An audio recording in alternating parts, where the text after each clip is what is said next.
Okay, I'll stop for a second. Catch up to it. You're there. Okay. There it is!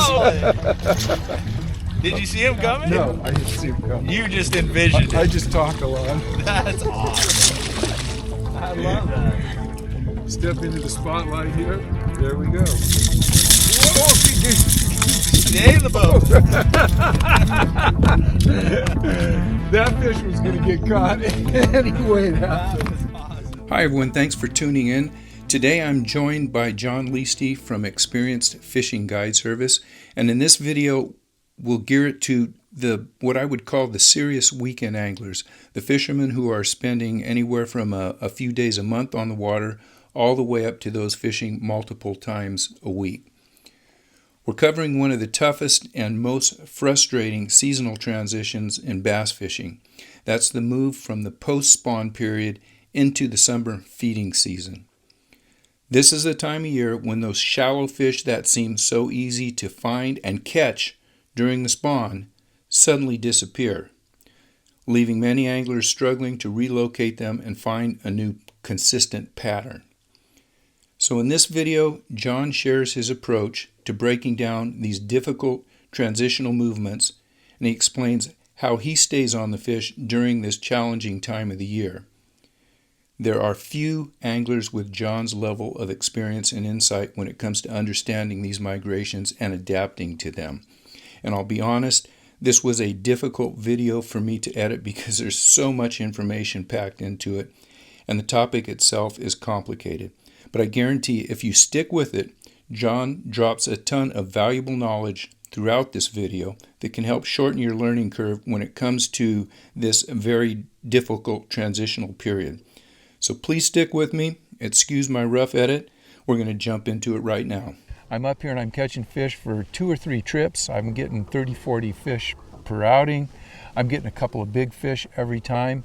I can't wait to get back on the lake. I come back a week later and something falls off a cliff. It's went from pre-spawn to active spawn to post-spawn.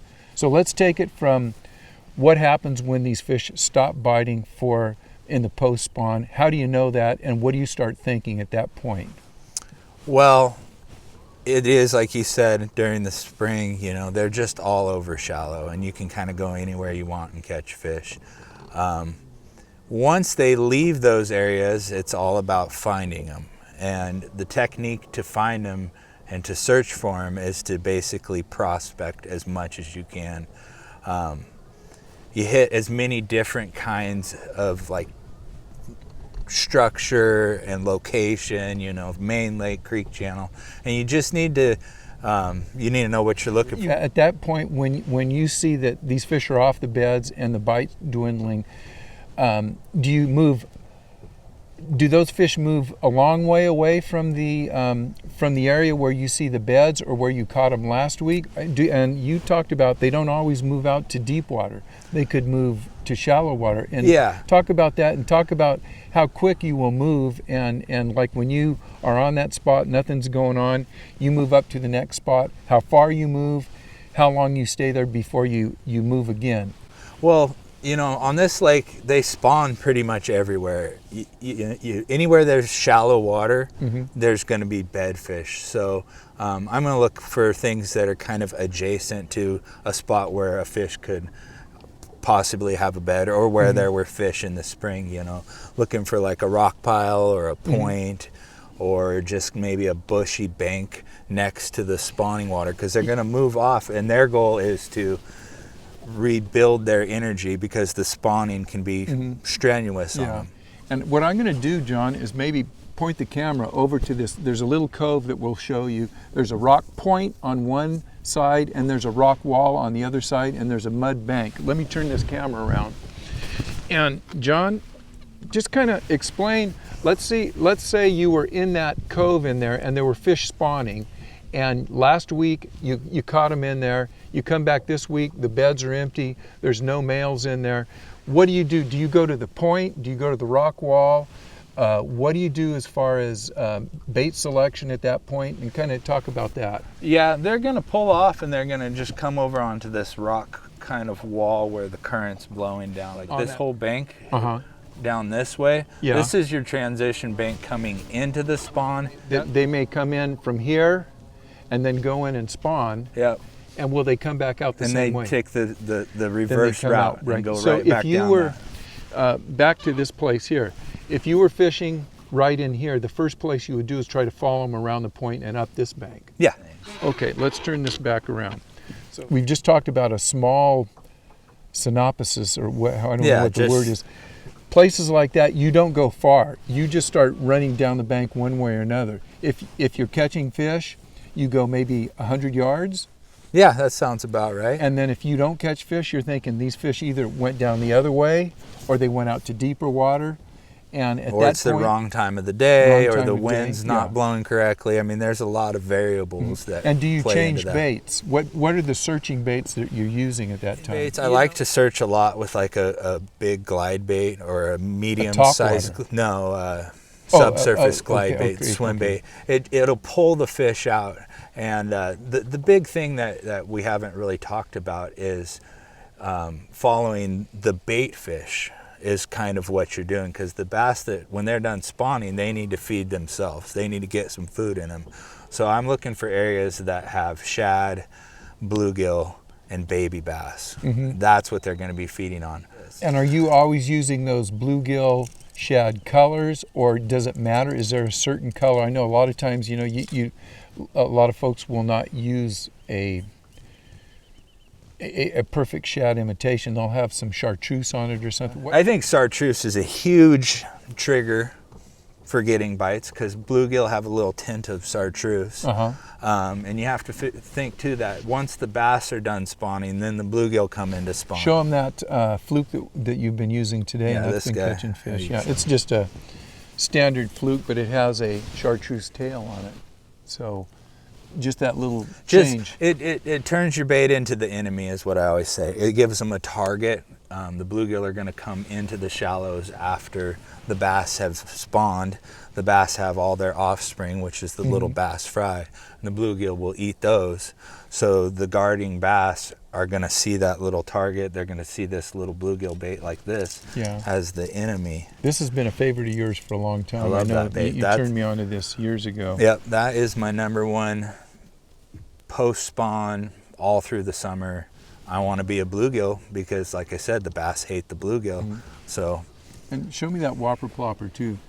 Yeah. Obviously, this is a bluegill, but even when you're using a whopper plopper, it's in the bluegill kind of bluegill color. That's I say that's bluegill. To me, that's even a baby bass or a green sunfish. Just one of the little sunfish that the bass are going to feed on that move up shallow after the bass. So when you're searching for these fish, you're fishing fast. Or are you fishing fast all the time, or do you slow down and do you use plastics with bluegill colors on them or shad colors? If I have to, I will, but I prefer to do everything in more of like the power fishing kind of way and just keep throwing until I find the fish. Is there any weather pattern or water temperature that you may say, let's say the fish come in, they start spawning at 58, 60 degree water, maybe 55, they start looking around. When it gets to be 65, do you start thinking, I better really start thinking about changing my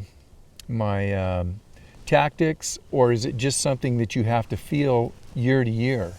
Yeah, it depends on what time of the year it is too. When you've had a couple full moons, you kind of start thinking about post-spawn. You know, you've had a good one full moon in March and then another one in April. Then you know some fish have spawned, and then you have one in May, and then pretty much the spawn is over, and you're going to be primarily fishing post-spawn technique. If you're up here enough, you can kind of say, well, I think 50 to 60, 70% of the fish have spawned. Yeah. There's about 30% maybe waiting for this next full moon. But I know if I wait and I'm just trying to fish for those 30%, when those fish die out, I'm gonna have to look for all new fish. So you start fishing before the spawn is over to see where these fish are moving post-spawn. Yeah, and you get indicators too. You know, you'll start seeing fry up in the shallows. You'll start seeing fish, little bass eating fry and bluegill eating. When you have a lot of fry around, do you like staying around those? Because I know that the males will fry guard. Will the big females be around the fry? Yeah, they're kind of just generally in the area. You know, it's all a food chain, and when you have little fry, that's going to attract little bluegill, which is going to then attract, I don't think the females are really necessarily guarding the fry, but they're going to capitalize on the bluegill and the other fish that are going to be eating the fry. And the other thing that you said early this morning is, you know, we were hoping to go out head hunting, and we threw head hunter baits, but you were saying you're not looking for big fish necessarily. You're looking for fish, because the big fish will be eating the little fish. Yeah, I'm looking for fish eaters. So you're not saying I'm going to this one spot because I think there's one big fish there.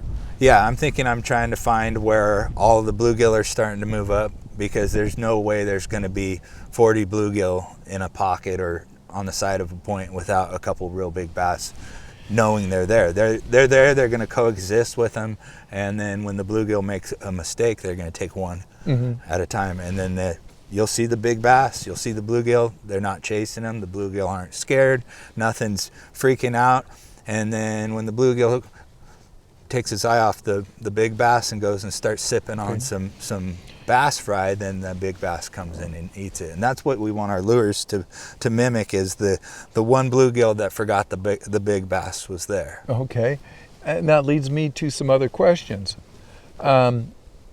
And these are mental questions, because a lot of folks come out and they get mentally frustrated. Yeah.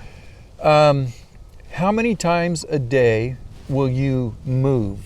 And in context, I want to put this in, how long do you stay on a spot, and maybe you fish it for 5 minutes, 10 minutes, you don't get any fish, you move. How many times a day will you move? And will you do that all day? Move, even if you're not catching fish? Would you rather do that, or say halfway through the day, stop moving so much and then just stay in one spot on one bank and say, I'm going to just fish this area? Yeah, I never stay in one spot. It's all day. And if you don't find them, moving. you don't find them. You're good with that. Yeah, you're always searching. I mean, you might want to check your techniques, make sure you're not moving and leaving fish because you're not fishing it properly. You definitely, you know, like if you're not catching any fish on this fluke, then you're not in the right spot and you're not searching the right water. But, you know, if you're throwing some random, you know, reaction bait that's not working anywhere on the lake at the time, then, you know, I can't say that you're not fishing the right location. You're just not using the right search bait. So that's something that I think people should really take note of, because most folks will come out on a lake, they'll fish their first couple spots that they have history with, that doesn't work, and then they'll move 2, 3, 4 times, and they'll get tired of moving, and they'll just say, we're going to stay on one bank and we're going to just work it out. Generally, in my fishing career, when you're moving, you think, well, maybe I'm just missing this fish. No, when you move on to a certain point and they're there, bam, you get a fish right away, and at that point it gives you a little bit more confidence, so you can stay on that bank and fish. Yeah, and as you go, you're just doing a process of elimination, and it's a combination between finding out what kind of structure or what kind of terrain that they're holding on, or what location on the lake, but also what bait is going to be catching the fish. So if you go to your first spot and you're fishing rocks or a wind-blown point and you throw one bait and it doesn't work, go to the next point that has rocks and change your bait. If you have 2 guys, throw 2 different baits. I mean, I always start my guys off with 2 different baits. And we had a little problem this morning, because we've had a front come through. It's a changing environment, not only daily, but on today it was a changing environment hour to hour. Yeah. And everything we threw, we got bit on, but nothing stood out. I was getting bit on this great big, what do they call it, sexy dog. Then we get bit on a fluke. Yep. You had a couple bites on, wake baits, whopper ploppers. I caught quite a few throwing the plopper. There was no pattern. No, it's like once we got going, something would shift and we had to kind of reset. And talk about that a little bit, the reason why maybe somebody would want to have a variety of baits, because maybe when you're on rock, they're chasing, maybe they're fry garters and they're chasing smaller baits. Maybe when you get onto a point, they're looking for that one wayward bluegill. it's important, I think, to have a variety of baits this time of year. You've got a lot of big baits. You've been looking for big fish. And I know you've got the whopper, plopper, wake baits.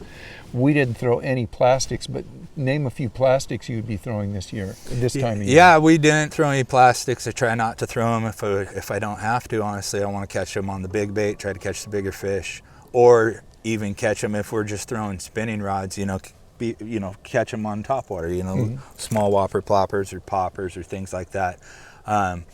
There's a time, though, when you have to kind of quit force feeding the fish, and you have to say, they're not going to take anything moving. They don't want any reaction. They're not going to hit the surface. I have to go down and catch them on, a slower moving presentation. My number one go-to would be a drop shot. Mm-hmm. Same thing, though. I'm going to fish shad patterns and bluegill patterns. Do you fish many colors when you're drop shotting? No, I don't fish. I fish like 2 colors. Do you mind telling us what those are? I'll fish a shad or a watermelon candy with a chartreuse tail. Okay. So I'm a bluegill or I'm a shad. Okay. And there's a couple variations of shad. Some shad baits, some like tiny flukes and things, have a kind of a little browner tint to them. Mm-hmm. And it's more of like a bass fry more than a shad, Mm-hmm. But that's it. I don't make it complicated. So I guess what we've kind of talked about is obviously to follow that transition, the more experience you have on a lake. We're watching the bank real quick. Yeah, real I don't know if the spot lock's still spot locking. But you want to move quickly. You don't want to stay in one spot. You want to have a variety of baits so you can throw 2 or 3 baits on each spot. Yep.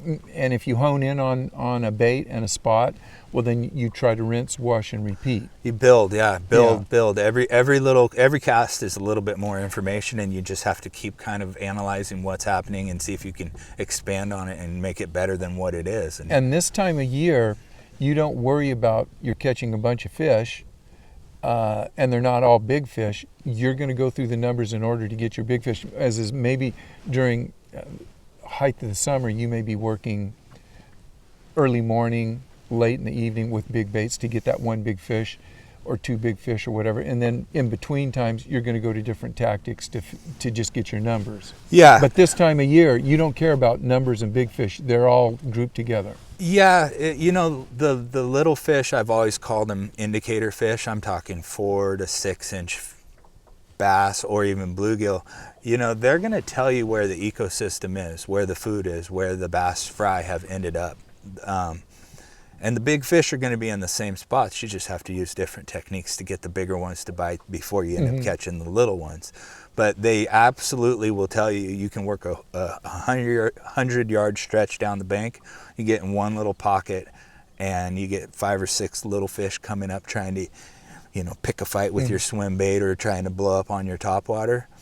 There's a big fish around that area eating those little fish. And most of the time, you catch them within the next 3 casts after you see that happen. Yeah, and I notice when you noticed that today, we fished that one. Now, we didn't spend 20 minutes there, but we spent a couple minutes making sure we covered the water, and then we moved along. And that's the thing. Once you find the little fish and you find the ecosystem, if you don't get the big fish on that pass, it's because your timing was wrong. Okay. So the big fish is going to sit there and wait for the most opportune time to pick off the one bluegill or the one baby bass. And, it's not always when you're there. It wasn't, at 9:30 that day, but it might be at 1 o'clock or 1:30 this afternoon when we head back down the lake.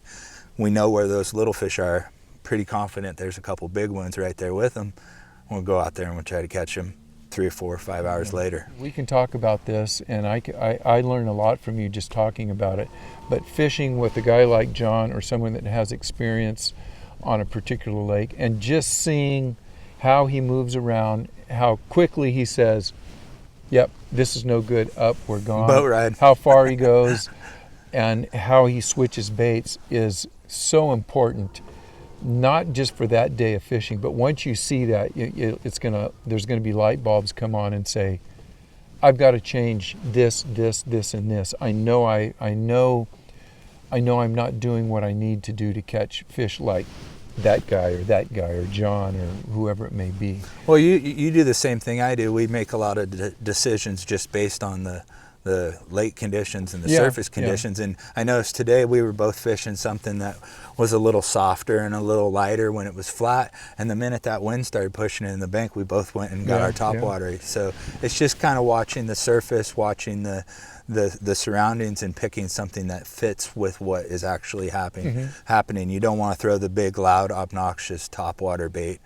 in flat calm water. Doing that. Well, it works sometimes. I mean, we can all get lucky sometimes. But anyhow, John, I'm going to let them. I'm going to let you give your number out, and you know, if you want to come up here, I can tell you there's no one better at it than John, especially if you are fishing Mother Lode lakes. And like John said before, they fish pretty much similar. So if you get the protocol on Melones, you can take this to Comanche, you can take it to Don Pedro, you can take it, you know, any of these rock deep water lakes, and it's going to work. And again, there's no substitution for not just time on the water, but time on the water with somebody that has the patterns down. So John, if they want to fish with you, what's your number? 209-743-9932.